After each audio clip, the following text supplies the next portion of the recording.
everyone, welcome to the second Mario Timelapse, the texturing and rigging. Here's some lovely renders of the finished model, and a side-by-side comparison of how he looks in the viewport and when he's rendered. This is the super cool thing about real-time models. With minimal effort on the textures, you can have a really decent looking model, even just in the viewport. I enjoy every part of making a character. Even though I'm the most comfortable with the modeling, I find texturing and rigging a lot more exciting. Instead of just a T-posing gray Play-Doh ghost, it's finally the character you've been working to create. There really isn't a right or wrong way to UV unwrap your model. In my case, I tried to keep my seams as close as possible to the official Mario. All the materials I used were pretty basic, just a shader with ambient occlusion node and a color ramp. And then I baked all the ambient occlusion coloring onto textures. This helps the model look pretty decent, even just in the viewport. So if you export this model into a game, it's gonna have some shading built right in for real-time rendering. The official model also has a bunch more detail in its textures. His hair has highlights and shadows. His pants and shirt have some folds and pockets and patterning and designs and stuff. But I really like the claymation feel of the flat colors. Also, it was way easier, which is a massive plus because I spent a really long time playing with his rigging. While looking at some of my reference models, I had an absolutely outlandish thought. I wonder if it's possible to individually place all of the bones and then hand paint in all the weights for a rig as close as I could to the official Mario model and have it work. So that's exactly what I did. I figured I wouldn't even bother recording it, but a little bit into the process I decided to start recording it anyways. It turned out looking interesting, so I'm gonna include it in the time-lapse instead of just hiding it away forever.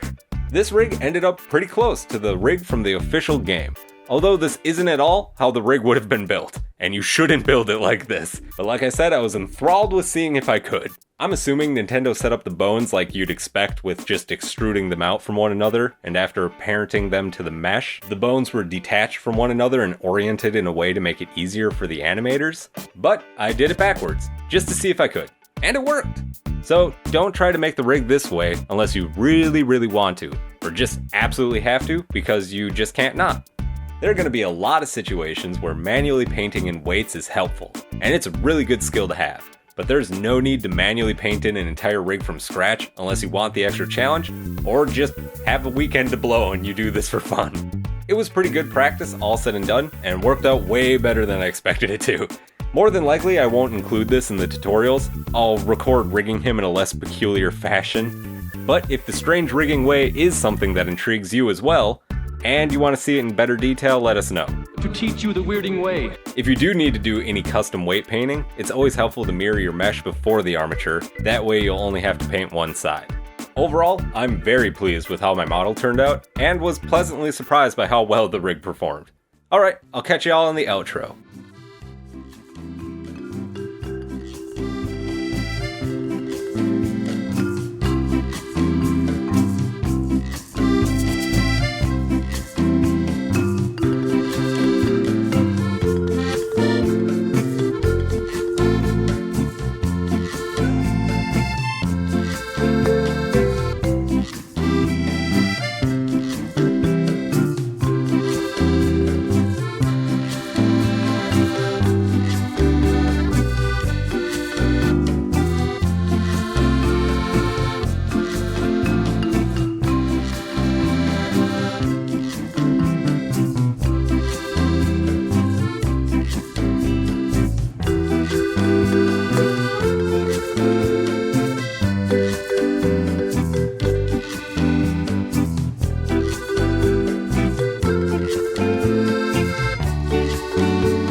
Thanks for watching.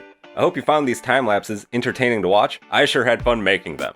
We'll be making a Mario tutorial series, so if that interests you, consider subscribing. Also, feel free to like the video, or maybe even if you want to go that extra mile, share the video. It's extremely helpful to us. Thanks again. Stay safe. I love you all. Goodbye.